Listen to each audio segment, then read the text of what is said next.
स्थानिक स्वराज्य संस्थांच्या निवडणुका स्वतंत्र लढण्याची शिवसेना पदाधिकाऱ्यांची इच्छा। श्रीकांत शिंदेंनी घेतलेल्या बैठकीत युतीबाबत नाराजीचा सूर, तर ठाण्यामध्ये स्वबळावर लढण्याची तयारी सुरू, सूत्रांची माहिती।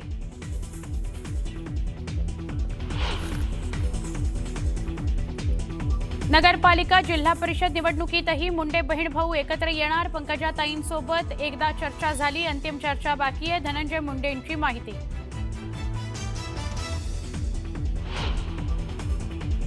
मला बदनाम करण्याचा खूप प्रयत्न झाला, मात्र त्यापेक्षा अधिक लोकप्रिय झालो, आमदार धनंजय मुंडेंची विरोधकांवर टीका।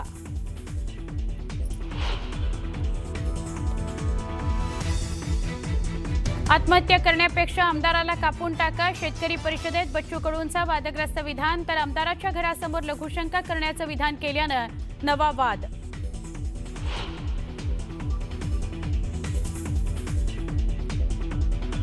धाराशिवच्या परंड्यात एकाच घरात वेगवेगळ्या जाती धर्माच्या 37 मतदारांची नोंद, हे घर शिंदेंच्या माजी नगरसेवकाचं घर असल्याचा स्थानिक लोकांचा गंभीर आरोप।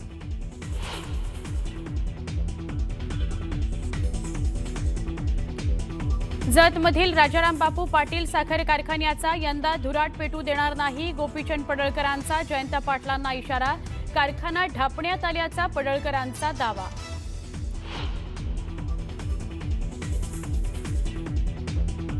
राज्यातील पूरग्रस्तांकरता केंद्राकडून मदतीचा हात, 1566 कोटी रुपयांची मदत जाहीर। नागपूरमधील कचऱ्याच्या प्रश्नावरून महापालिकेत काँग्रेसचं आंदोलन, आज आयुक्तांनी निर्णय न घेतल्यास आयुक्तांच्या घरात कचरा टाकू, आमदार विकास ठाकरेंचा इशारा।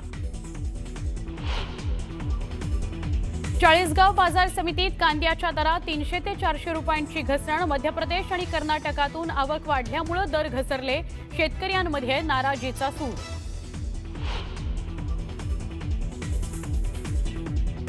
पंतप्रधान नरेंद्र मोदींची नौदलाच्या जवानांसोबत दिवाळी, गोव्यात INS विक्रांतवर जवानांना मार्गदर्शन करत दिल्या शुभेच्छा।